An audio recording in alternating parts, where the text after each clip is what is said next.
Il est 21 h à Paris, soyez les bienvenus si vous nous rejoignez sur France 24. Vous regardez Paris Direct, à la une de l'actualité. Un début d'hiver horrible pour l'Ukraine. Dans Info Intox, nous nous pencherons également sur ces vidéos censées montrer des Camerounais en colère en train d'attaquer la maison de famille du joueur Brel Mbolo. Il lui reprocherait d'avoir marqué l'unique but du match contre le Cameroun lors du mondial au Qatar. Qu'en est-il vraiment? La réponse dans 20 minutes avec Anthony Saint-Léger. Et puis dans le journal de l'Afrique, on reviendra sur l'accord de cessez-le-feu qui est entré en vigueur ce soir en République démocratique du Congo. Ce sera avec Fatima Tawane.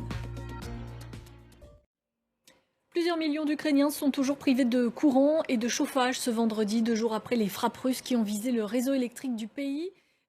Et on vient de l'apprendre, selon la présidence ukrainienne, plus de 6 millions de foyers sont toujours affectés ce soir par des coupures d'électricité en Ukraine. Sur le front des combats, maintenant, ils se poursuivent dans plusieurs zones, selon la présidence ukrainienne. Les armes vont-elles se taire ce soir en République démocratique du Congo? Un accord de cessez-le-feu a été conclu cette semaine à Luanda. Il prévoit la fin des combats dans la soirée. Mais on ignore encore si les rebelles du M23, absents lors des négociations, le respecteront. Bilal Tarabay. Il était l'un des piliers du régime de l'ancien président ivoirien Laurent Gbagbo. Charles Blé Goudé fait son retour demain samedi en Côte d'Ivoire. Nous sommes le vendredi 25 novembre, c'est la journée internationale de lutte contre les violences à l'égard des femmes. Des violences qui revêtent plusieurs formes, on pense souvent aux violences conjugales, mais ce ne sont pas les seules. Alimata Fofana est notre invitée ce soir, bonjour. Bonjour. Vous êtes écrivaine française et vous avez fait de la lutte contre l'excision l'un de vos grands combats.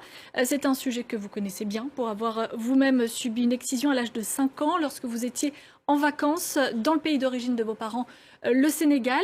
On imagine que dans ce livre que vous avez écrit et publié cette année aux éditions du Rocher, À l'ombre de la cité Rimbaud, eh bien, vous livrez un peu, voire beaucoup, de vous-même.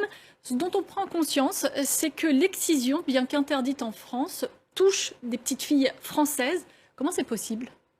C'est possible. Merci beaucoup. Eh bien, vous êtes là pour libérer cette parole. Merci, merci beaucoup à Alimata Merci Fofana d'avoir accepté notre invitation. On va passer au reste de l'actualité. Un mot de sport à présent avec la deuxième journée de la phase de groupe au Qatar. L'Iran a obtenu une victoire précieuse face au Pays de Galles, 2 buts à 0. Et l'Angleterre-États-Unis, c'est toujours en cours. 62e minute de jeu et toujours 0-0.